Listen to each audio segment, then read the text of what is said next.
हज़रत उमर फारूक का विसाल हो गया। आपका जिस वक्त विसाल होया तो वेखे एक गैर मुसलमान तो रो रहे हैं थाड़ा मार के। साहबिया रसूल गए जाके कहने लगे बेलिया तू क्यों रो रहे? ये तो वो सन जिन्होंने कुफर की कमर तोड़ के रख दी। शैतान इन्हों को डरता सी, काफरां नूं इन्होंने नठ पा के रख दी। तो तू गैर मुसलमान होकर रो रहे? कहने लगे मैं रोवा ना तो की करा। ਜਿਹੜੇ ਚੰਗੇ लोग होंगे ने ना उन्होंने फिर लोग एवं याद करते। कहने लगा मैं रोवा ना तो की करा। मैं एक मरतबा अपना कशकोल लैके मंग रहा था बाजार में। हज़रत उमर फारूक आ गए, आके फरमाया तेनों नहीं पता दौरे फारूकी दे विच मंगना भीख मंगना मना है?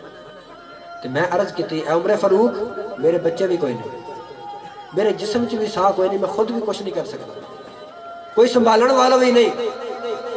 ते हुजूर फिर आकर रोटी तो खानी मैं की करा? ते हज़रत उमर फारूक ने फरमाया बाबा जी हुण तुहानू दर दर ते फिरन दी लोड़ नहीं, कशकोल चक्कण दी लोड़ नहीं, किसी को सवाल करन दी लोड़ नहीं। बाबा जी तुसी घर बह जाओ, तुहाडा खाना तुहानू घर मिलेगा, तुहाडे कपड़े का इंतजाम मैं करांगा, तुहाडी जुत्ती का इंतजाम मैं करांगा, तुहाडे खाने का इंतजाम मैं करांगा, हर शय तुहानू घर मिलेगी। बाबा जी कहन लगे उस दिन तो बाद मैं ते घर डेरा ला लिया, हर शय मैनू देंदा रहा है, मेरिया जरूरतां पूरियां करता रहा है। अज मैं रो रो के याद ना करा तो की करा? इस तरह बन के जाओ, लोगों की खिदमत करके जाओ, मुहब्बत करके जाओ।